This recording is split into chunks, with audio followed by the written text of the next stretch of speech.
Magandang araw po sa lahat ng tagapakinig at supporter ni Kuya Dax, lalo na sa mga patuloy na sumusubaybay kahit sa maulang panahon na ito. Saludo ako sa inyo. Matagal na po akong tagapakinig, simula pa nung unang kwento na in-upload ni Kuya Dax. Yung lumang style pa ng narration mo, sadly ay na-delete na sa channel. Kaya grabe yung saya ko na finally, naisulat ko ng kwento ko at ako naman na magbabahagi ng karanasan ko at magkakaroon ng chance na manarrate at marinig din ito sa channel mo. Nga pala Kuya Dax, ngayon pala hihingi na ako ng pasensya kung medyo magulo ang pagkakasulat ko. Hindi kasi talaga ako magaling magsulat ng kwento at medyo mabilis din tumakbo ang utak ko kapag naaalala ko tong karanasang to. Kaya makikisuyo na lang po ako sa iyo Kuya Dax. Kayo na pong bahalang magsaayos ng pagkakalahad at siguraduhin na pasok ito sa YouTube community guidelines. Ayoko naman pong matulad ito sa mga naunang kwentong nabura. Sige na Kuya Dax, tama na ang pasakalye. Simulan na natin ang kwento ko. Ako nga po pala si Neil, 24 years old at taga Cavite. Hindi ko tunay na pangalan yan. At sana'y mapili niyong basahin ng kwento ko sa channel ninyo. Nangyarang ibabahagi ko 2 years ago, summer noon, buwan ng Abril. Tag-init na tag-init talaga. Yung tipong kahit itodo mo ng electric fan ay parang nagbabounce back lang yung init sa balat. Noong mga panahong ito ay sa tita ko kami nanunuluyan, kapatid siya ni mama. Sa kanila kami nakikituluyan kasi sa Cavite na destino si mama dahil sa trabaho niya. At sa halip na mangupahan pa kami, doon na kami pinatuloy ni tita sa bahay nila. Since nag-iisa na lang din naman daw siya sa bahay niya kasi mga anak niya ay nasa ibang bansa. At yung asawa naman niya ay matagal nang pumanaw. That time, nagpa-renovate ng second floor ang tita ko. Kaya pinatira muna kami ni mama sa bahay ng matagal na nilang family friend na si Kuya Eli. First time ko siyang makasama ng matagal kasi dati pabisi-bisita lang siya sa bahay. Makikipagkwentuhan lang kina mama at kay tita. May tsura si Kuya Eli Kuya Dax. Parang laging bagong ligo. Tapos may amoy na pabango na halatang mamahalin. Nasa early 40s na siya pero fit ang katawan. Hindi siya gym buff pero lean at halatang talagang maalaga sa katawan. Maputi siya. May kunting balbas at may mga mata na kapag ngumiti ay sumasabay sa ngiti niya. Tahimik lang siyang tao. May presence na mahirap mabasa kung ano ang tumatakbo sa isip niya. Kaming tatlo lang sa bahay. Ako, si mama at si Kuya Eli. Pero si mama laging wala dahil sa trabaho niya na ang schedule ay night shift. Kaya halos gabi-gabi, kaming dalawa lang ni Kuya Eli ang naiiwan sa bahay. Noong una, wala akong nararamdamang kakaiba.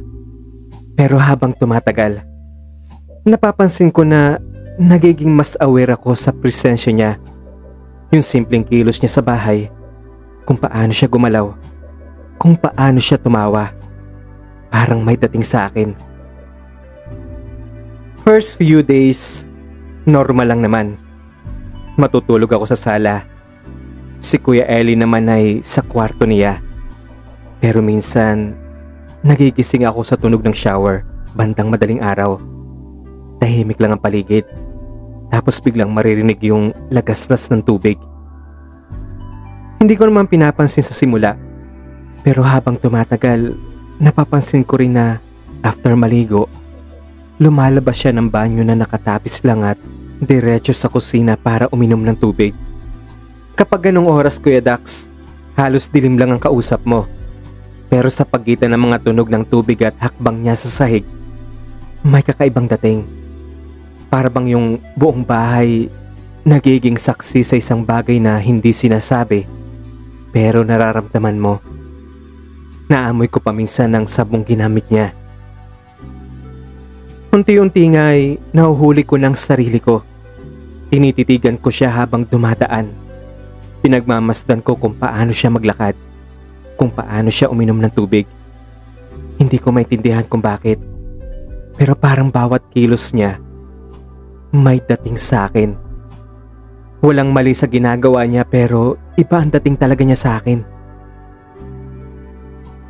Isang gabi, sobrang init talaga, Kuya Dax. Nasa trabaho na si Mama. Kami lang ulit ni Kuya Eli. Nagising ako bandang 2:00 na madaling araw dahil nauuhaw ako. At pagdaan ko sa hallway, medyo bukas ang pinto ng kwarto niya. Hindi ko naman sinasadya pero napalingon ako.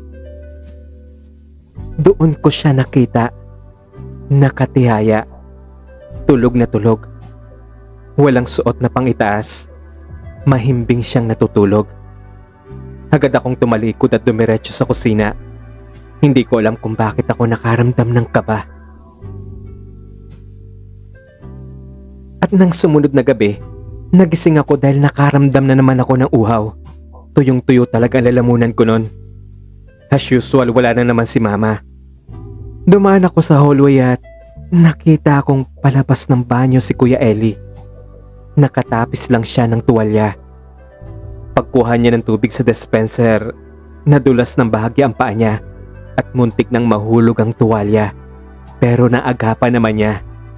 Ako naman ay dali-daling lumayo sa hiya at kaba. Hindi naman siya nagpakita ng pagkagulat dahil nandun ako. Para bang natural lang sa kanyang ganon. Doon ko lang naisip.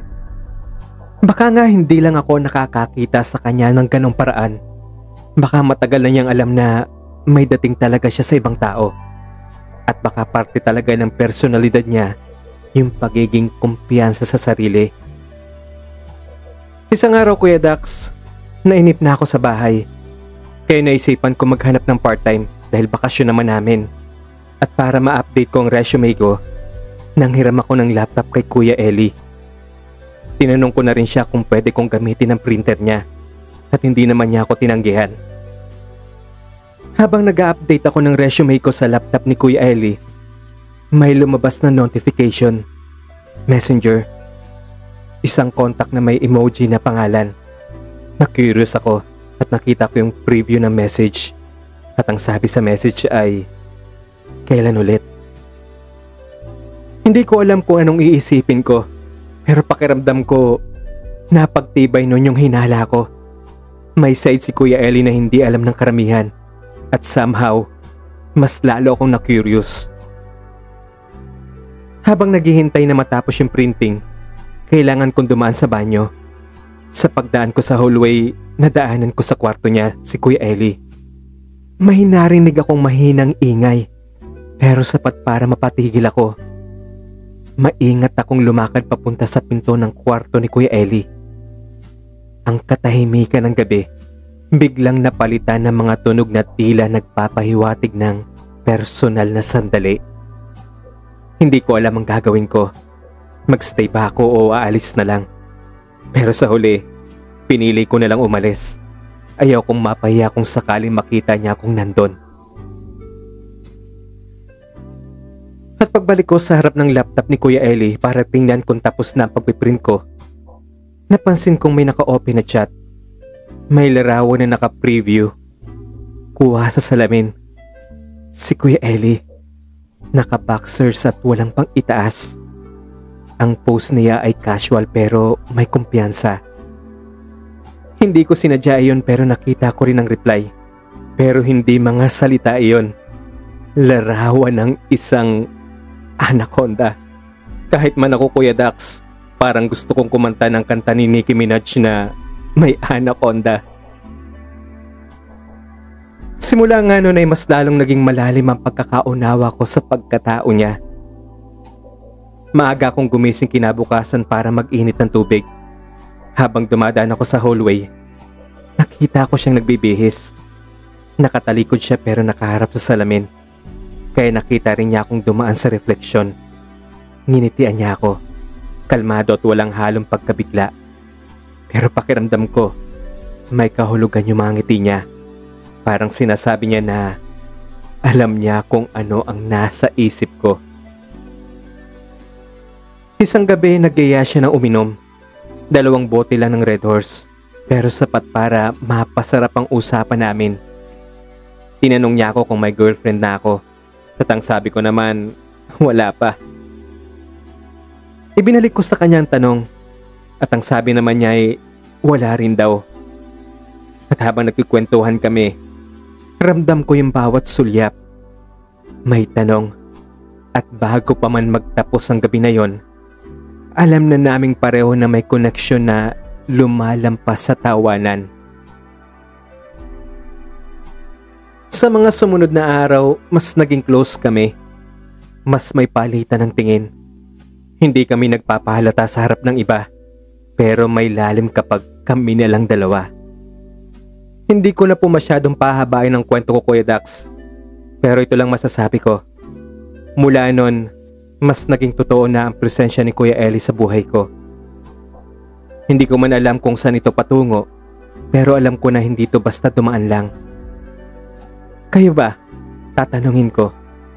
Naranasan nyo na bang makaramdam ng kakaiba sa isang taong akala nyo nung unay wala lang, paghanga lang, crush lang, ganun?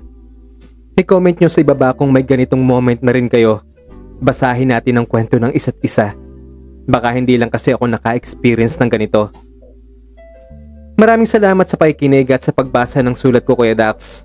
At sa mga kapwa ko listeners ng kwento ni Kuya Dax, sana naman po isuportahan nyo siya by subscribing po sa channel niya at pakikinig ng mga uploaded niyang kwento.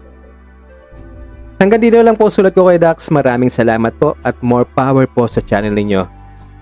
Ako si Neil at ito ang True Confession ko. Maraming salamat sa pagpapadala ng iyong kwento, Neil, at maraming salamat na rin sa pagpupromote ng channel ko, ha. At syempre maraming salamat din sa mga nakikinig na mga kwento sa channel ko at sa mga naghihintay na mga upload na kwento. Kaya kung hindi pa kayo nakasubscribe, ang sabi nga ni Neil ay don't forget to subscribe at huwag nyo na rin po kakalimutan na i-hit yung notification bell para updated kayo sa mga next na upload ko sa channel na ito. And paki-add na rin po ako sa Facebook at paki-like na rin po ang page ko. Nandyan po sa screen yung information, yung pangalan. At kung gusto nyo po magpadala ng sulat, nandyan din po yung email ko or kaya i-PM nyo sa Facebook page ko. So yun lamang po at maraming salamat. Kita-kits po tayo o kita-kinig po tayo sa susunod na kwento. Bye-bye!